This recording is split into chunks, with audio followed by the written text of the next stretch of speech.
Salut à tous, alors je suis allé voir Affamé, le nouveau film de Scott Cooper, qui est un réalisateur que je suis depuis quelques années. J'ai vu tous ses films, il n'en a pas fait énormément, mais j'ai vu tous ses films. Et il a typiquement, on va dire, euh, je sais pas, je vais dire c'est un réalisateur que j'apprécie, mais pas que j'adore forcément. En tout cas, ses films. C'est typiquement des films où en principe, j'ai passé un bon moment, mais j'ai pas forcément envie de les revoir plus tard. Je crois que tous ces films, en fait, je les ai vus qu'une fois chacun. Et il y en a aucun où je meurs d'envie à un moment où je me dis ah, j'aimerais bien me revoir ce film-là. Voilà. Et c'est souvent des films qui sont finalement comment dire, des tranches de vie ou c'est des drames humains mais sur fond de quelque chose d'autre chose. C'est-à-dire, on avait le Crazy Heart, c'était Jeff Bridges. C'était le genre de biopic avec un chanteur de country. On avait quoi? On avait Les Brasiers de la colère avec Christian Bale.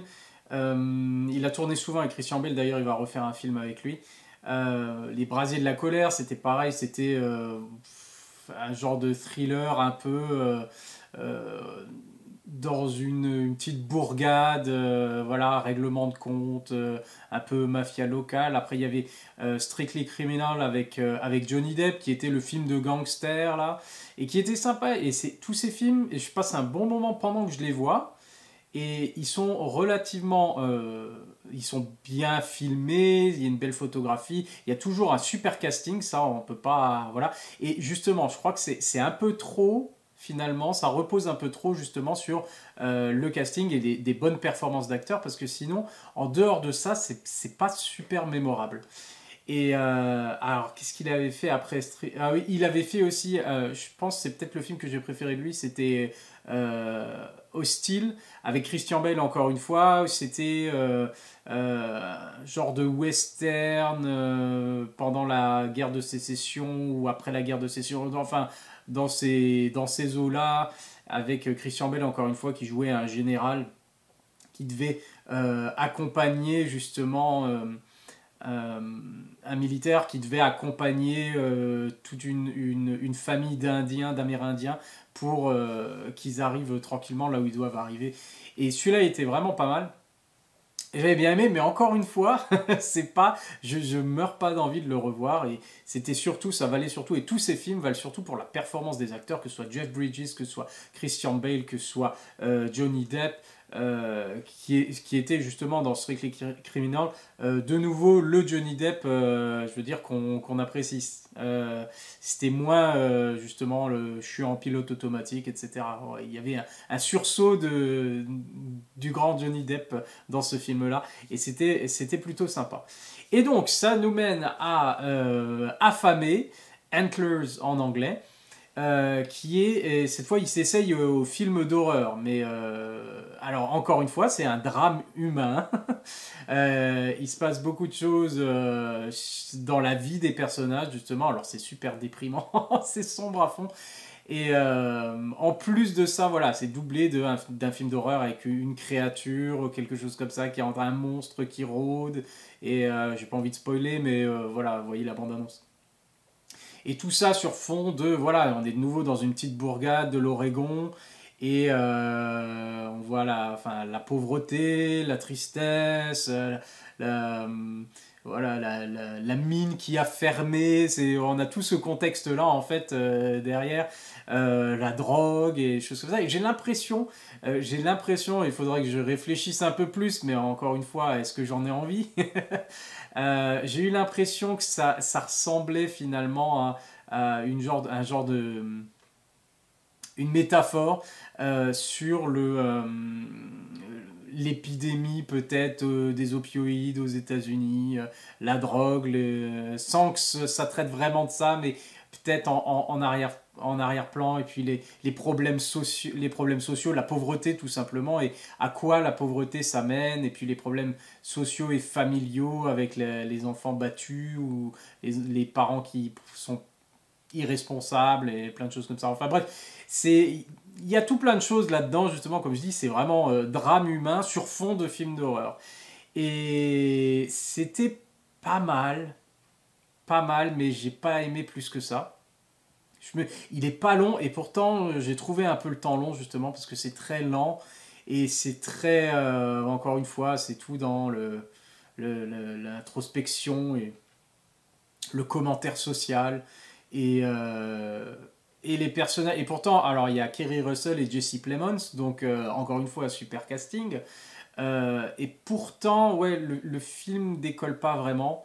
Euh, ce que je trouve qui cloche un petit peu, c'est il va pas, il n'arrive pas à savoir sur quel pied danser, j'ai l'impression. Ils essaient de faire plein de choses dans le film, mais il n'y a rien qui est vraiment abouti ou qui est vraiment correct, parce qu'il y a tout un truc encore avec des légendes, les mythes des Amérindiens derrière, en rapport avec la bête, des trucs comme ça.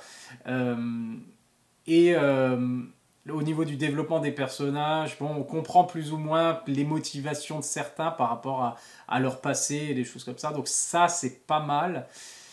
Mais ouais, voilà, on reste un peu sur sa fin. Voilà, c'est ça en gros. Parce que aussi en termes de film d'horreur, bah c'est du déjà vu finalement. La partie film d'horreur, c'est très convenu finalement, c'est très cliché. On retrouve de tout finalement. Alors moi, ça m'intéressait parce que je me disais, tiens, c'était Scott Cooper qui fait des films d'auteur, indépendants, petit budget, etc. Et là, qui fait un film d'horreur, ça peut être intéressant. Qu'est-ce qu'il va proposer comme twist? Et en fait, il propose pas vraiment de twist, si ce n'est mais ça a déjà été fait et mieux que ça. Par exemple, It Follows est un excellent film d'horreur, un des meilleurs des dernières années, un film d'horreur qui me fait vraiment peur. Et tout le commentaire social derrière fonctionne parfaitement avec le propos, avec le film, avec le monstre, etc., etc. Et ici, avec Affamé, c'est là que ça colle pas. Et le côté film d'horreur, justement, on retombe dans les mêmes clichés habituels de pourquoi le personnage il va faire ça. Pourquoi? Enfin, clairement, il va mourir. Elle va mourir. Pourquoi tu fais ça? Ça n'a pas de sens. Si tu entends ce genre de bruit, tu rentres pas dans la maison. Fais pas ça, fais pas ça. Enfin bref. Il y a des choses, encore une fois, les choix des personnages dans le film pour que le film avance et pour que le réalisateur dise ce qu'il a envie de dire, ils n'ont pas beaucoup de sens. Et ça, c'est toujours le truc qui m'embête un peu avec les films d'horreur, justement. C'est euh, la réaction des personnages, la bêtise des personnages, ce genre de clichés-là on le retrouve ici. Alors, des fois, c'est pas gênant parce que c'est jouer avec les codes du genre. Mais là, il joue pas avec les codes du genre. C'est vraiment c'est au premier degré, quoi.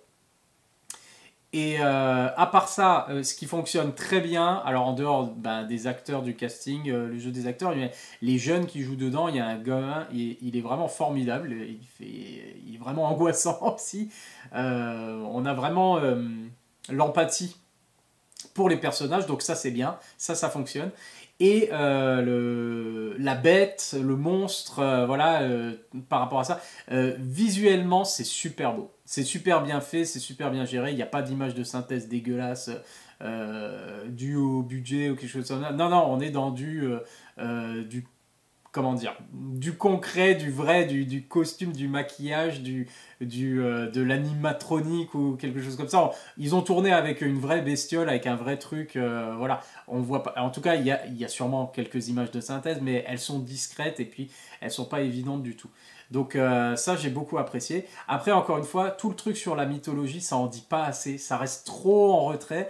On a l'impression plusieurs fois, alors le film fait que 1h37 ou 40, quelque chose comme ça, et c'est vrai qu'on a l'impression qu'il y a des scènes coupées en fait. À un moment, quand on a pas mal d'expositions avec un ancien shérif qui est aussi qui est amérindien et qui peut parler de ce qui se passe, de la bête, de certains événements, rapport à toute cette mythologie qu'ils connaissent depuis des années et des années. Euh, et on a l'impression que c'est coupé un peu abruptement, que ça va pas au bout de son idée.